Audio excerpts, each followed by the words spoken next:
nabiyullaahi moxamed calayhi salaatu wasalaam gaal baa u yimi ay carabi u soo dirtay. waa gaal loo soo diray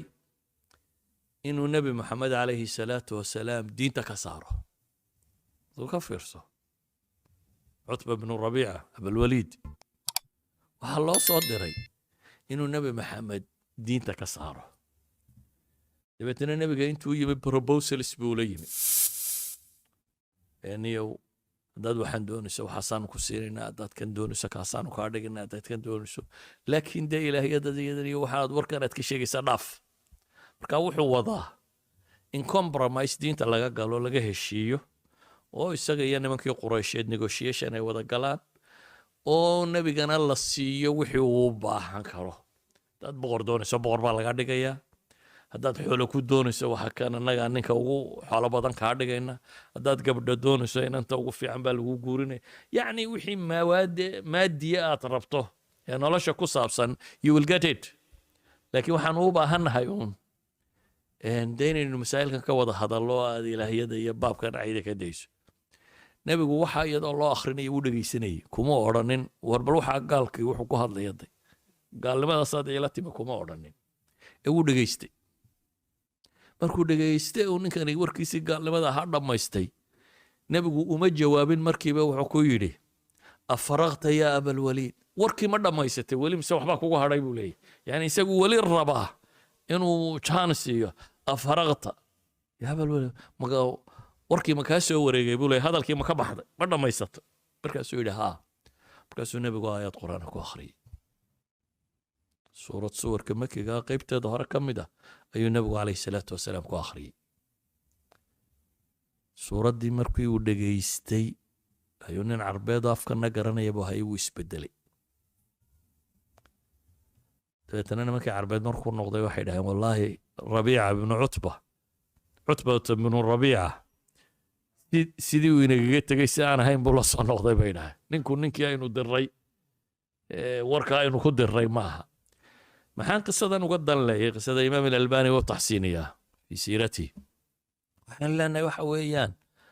qofkan inaynu dhegaysano bal horta waa ibtilaysan yihi, dhib baa haysataa, laakiin mashkilaadkiisa kan iyo waxaan madaxiisa ka guuxay iyo waxaanu ismoodsiiyey ama waxaan loo akhriyay inaynu ka dhegaysano. waa mid labaada inaynu ogaanana xiwaarku dee qur-aanka ilahay wuxuu inoogu sheegay ambiyo xataa ilaahay wax weydiisanaysa. waid qaala ibraahiimu, muxuu nebi ibraahim yidhi rabbi arinii kayfa tuxyi lmowta, ilaah waxaad i tustaa dadkan dhinta bal sidaad u soo noolaynayso. ama nebi muuse inuu yidhahdo ilaah waxaan rabaa inaan ku arko. idan su-aashu waxay doonta ha ahaato, waxaynu u baahannahay dadkan inaynu dhegaysanno. oo qur-aanka ilaahay wuxuu inooga warramayaa gaalo badan oo xiwaar lala sameeyey. qaar wax diidanaabaa ilaahay wuxuu yihi qul waxaad ku tidhaahdaa ara'aytum maa tadcuuna min duuni illaahi arunii maada khalaquu min alard am lahum shirkun fi الsamaawaat iituunii bikitaabin min qabli hada aw athaaratin min cilm in kuntum saadiqiin. ilahay wuxuu leeyahy waxaad ku tidhaahdaa war bal waxaan aad baryaysaan ee cibaadada ula imanaysaan itusiya dhulkan waxay ka abuureen. maada khalaquu min alard am lahum shirkun fi الsamaawaat, kownkan dhana sidan u dhisan ma qayb bay leeyihin, ma shuraka ilaahay ku leeyihin. iituunii bikitaabin min qablu hada, kitaab hore waxaan ka warramayo sidan ku doodaysaan sheegaya hadduu jiro keena, aw athaaratin min cilmi, ama raad aqoomeedoo waxaa sheegaya hadduu jiro keena. yani islaamku cilmi ma diidana, laakiin ilxaadku cilmi maaha, waa shubahaad laysu geegeeyey. saasi awgeed baa ilaahay wuxuu tilmaamayaa xiwaar in lala galo kuwa waxa kana aaminsan. ilmahaaga ama ka kugu dhow ama kan xanuunadani ku dhaceen markaad ka dhegaysato, wuxuu u baahan yahay inaad maagina haddaad adigu aqoontaa leedayna inaad u jawaabto, haddaanad aqoontaa lahaynna inaad u baadi doonto tabiib kaloo daweeya. ilmaaga xanuun caadi markuu ku dhaco, de haddaad anigu dhakhtar ahayn oo daweyn karan in dhakhtarba la raadisaa soo maaha. yaa dhakhtarkee fiican baad tidhaahdaa iyo takhasus wadneed yaale iyo waad waraysi tagtaa adigoo raba ilmaha inaad jiradan ka daweyso fakadalik tanna waa jiro kale uun jiro kale ku dhacday adigoon waxba war waxay ahayd inaad u raadiso tabiib kaloo daweeya tabiib alquluub dadka ah ee shubahaadka qalbiga bini aadamka gala daweeya inaad u raadiso weliba waxa fiican xiwaarkaasi inuu kitmaan ku dhaco waxay jecel yihiin inta badan inaan la ogaanin inay waxay rumaysan yihiin waayo cultural pressure baa jira oo inanka caadade reerkoodii cadaabaa walba waxaa rumaysnaa markaa waxa kan iska qiranaya waxba uma arko inaga waxaa jira cultural pressurku wax jira oo nabigu calayhi salaatu wasalaam nin baa u yimi wuxuu yidhi jaarkaygii baan khaatiga taaganay jaar aad u xun buu lahaa nabigu wuxuu ku yidhi alaabtaada intaad qaadato alaabtaadii guriga intaad ka saarto waddada dhig ninkii sidii nebigu yeelay buu sidii nebigu amray buu aqbalay alaabtiisii intuu soo qaatay ayuu waddada dhigtay dadkii baa soo mara war maxaa kugu dhacay baa la yidhaahdaa jaarkaygaa dhib batay oo dee gurigaygii baan uga imi inkaar alle kugu ridbay dadkii oo dhan bay yidhahaan waa maagaan muxuu ahaa ninkan saanu dadka u galay ninkii jaarka ahabaa markii dambe u tago wuxuu yidhi waryaha dib kuu dhibi maaye soo haraysa alaabtaada wax dambe kuga yacni ninkan brasharkii mujtamaca bedelay mujtamaca cadaadiskiisii ayaa bedelay saa daraaddeed ilmahani cultural pressureka haysta buu wuxuu ka cabsi qabaa inuu sheegan kari waayo waxaan laakiin wuu rumaysan yahay wuu qarsanaya wuu rumaysan yahay oo wuu qarsanaya hadday daragtay wuu cabbayaa hadday qurunqadhaadhkan tahay wuu samaynayaa hadday tahay caqiidada tan wuu laakiin wuu qarsanaya walidaalika waxaa habboon bay yidhaahdaan raga masaa'ilka khubarada ku ahay in xataa haddaad u geyso cid waxa khabiir ku ah inay labadoodun u dhex ahaato aanad sheegin inaad u dayso isaga iyo tabiibkiisaasi waayo lagama yaabo dee intaad maalin u geyso inuu fuxuu ku yidhaahdo dabeetana u kaco maaha suurtagal waa adagtay qofka kani shubahaadkani waa ku biireen marka wuxuu u baahan yahay muddo in xiwaar u furmo labadooda tan oo masaa'il badan maalinba mid laga doodo oo maalinba mid oo waxaa laga yaabaa bila inay qaadato laakiin bila kadib inuu qancin karo waana tajribe aan aragnay rag u dhuun daloola masaa'ilkaasiyo culamo ahi dad badan oo ay diinta ku soo celiyeen oo loo keenay calaa hada alasaas bay ku daweeyeen inay uun labadooda dooda u dhexayso aan cid kaleba ogaanin siday u wadeenna ay markii dambe qanciyeen waxaan ku soo koobaya markaa ilaahay qur-aanka wuxuu inagu leeyahy wawxiya ilaya hada alqur'aanu liundirakum bihi waman balag nebi maxamed baa waxa la yidhi waxaad tidhaahdaa wuxiya ilaya hada alqur'aan liundirakum bihi waman balag qur-aankan baa laysoo waxyooday si aan ugu digo idinka iyo ciddii uu gaadhayaba إلهي وحولي وين أحد من المشركين استجارك فأجره حتى يسمع كلام الله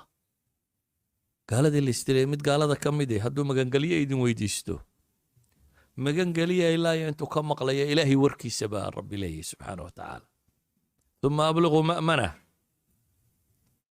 إلهي قرآن كوحكو المامية لم يكن الذين كفروا من أهل الكتاب والمشركين منفكين حتى تأتيهم البينة رسول من الله يتلو صحفا مطهرة فيها كتب قيمة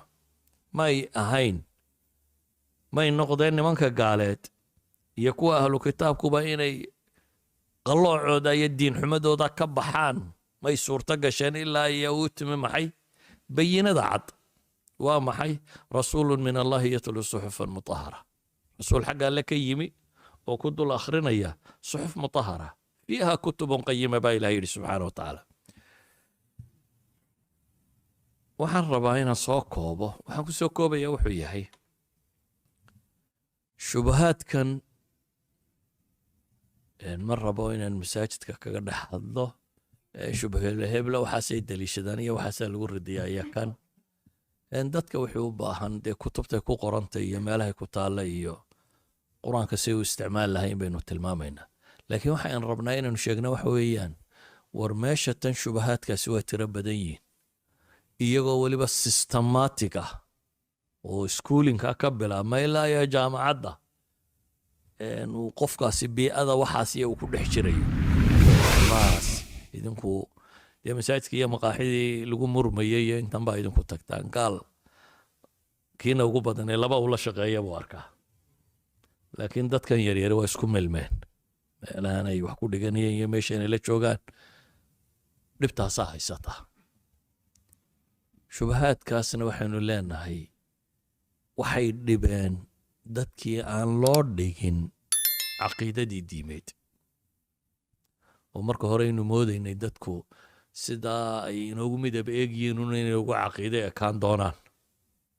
oo marka hore inaan xil badan iska saarine xilka ugu badan aynu iska saarray inuu noqdo qur-aanka sida loo akhriyo inaynu wax ka barro jisca muu akhriyi karaa tabaarak buu akhriyi karaa sida loo akhriyo inaynu wax ka barro sida loo akhriyo waxaa ka sii muhiimsan sida loo fahmo marka waxaan ku soo koobayaa darskeenna kan dhibtaasi waa jirtaa ubadkiina way haysataa waa mid ku fidmoobay iyo mid qarka u saaran inta badbaadisa beersantkeedu waa beersanti yar taariikhda bini aadamkee soo jireenkana waxay tilmaamaysaa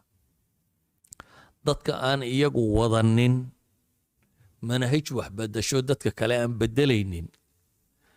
ugu badnaan inay 3 qarni 3 jiil inay ku bedelmaan dad adugu de sidii saxaabadii nebi maxamed calayhi salaatu wasalaam dad dacwo iyo diin wado iyagu dadka bedelaya yihiin oo manhaj sito iyagu wax dhigaya kuwaasi waa group kale laakiin dadkan kale iska hijrooda kolba meel iska dega 3 jiil unbay sii noolaadaan jiilka 3aad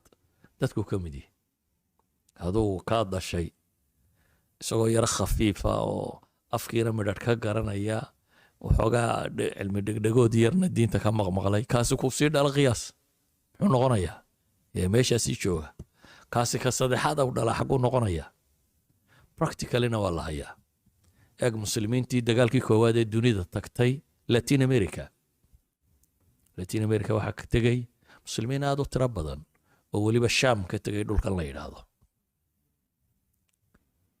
atrak baa looga yaqaanaa xaggaa markay tageen waayo baasaboorkii cuthmaaniyiintay siteen oo inay turkiyiin baa loo haystaa laakiin waa carab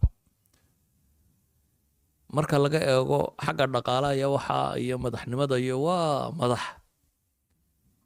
waa kuwii wadanadan latin america raggii xukumayey carlos mancim iyo hebel yani raggii xukumayey marka xagga lacagta laga eegana waa tujaarta ugu waaweyn laakiin xagga diinta marka laga eego way tirtirmeen xataa masaajidu california imika masaajidadan ku yaala qaar ka mid a masaajidii waagaa hore muslimiintaa hore tagtay ay dhisteen qaar ba hadda barking ah masaajid 7 dabaqaa jiro hadda barking ah waa barking gawadhida lagu xidhayo xagga sarena calaamadihii muslimka ee kursiya waxbaa ku qoran barkinga markaad halkaa kaga soo socoto waxaa suran calaamadaa suran islaamiyo tilmaamaya kuway sii dhaleen unba iibsaday masaajidkiina ila iyagu masaajid ba ma rumaysanayn daarun awowyadoodii hore ka tegeen bay hayde waxaan uga dan leeyahay haddii la waayo waxaan cid iska xil saarta oo wax bedasha oo wax dhigta oo dadkana ilaalisa haddii la waayo 3 gruubaan imika idiin sheegaya unbay ka mid noqon doonaan 3 gruube trendka ah aan leenahay waa trendiska socda ayay ka mid noqon doonaan in ilaahay dafirta in qoomamka aan la garanayn ku biirta in daraga iyo waxaa ka shaqaysa noocaas unbay wakaan doonaan waxa quray ku badbaadi karaan dadkaynu u nimin aynu ku badbaadin karnaa waa inaynu diintan sheegno inana isu sheegno kuwan aynu u nimina aynu u sheegno oo ilaahay kitaabkiisa dadka ugu yeedhno wax kastoo xanuunoo jirana ilaahay qur-aanka wuxuu ku yidhi qul huwa liladiina aamanuu hudan wa shifaa wanunazilu min alqur'aani maa huwa shifaaءun waraxma lilmu'miniin qur-aankaasi wuxuu u yahay dadka mu'miniinta hudan wa shifaa shifaaءun lima fi suduur laabta waxa xanuun galo oo dhan midda weeyaan qur-aan baanu soo dejinnay baa ilaahay leeyahy caafimaad wax laga caafimaadana cuquusha iyo qulubta ugu fiican haddaad labadaa ka waalato waxba nolosha kale ma tarto dhadhan ma leh nolosha kale dad balaayin haysata dhadhan ma leh noloshu waxay dhadhan leedahay markaad labadaa ka nooshahay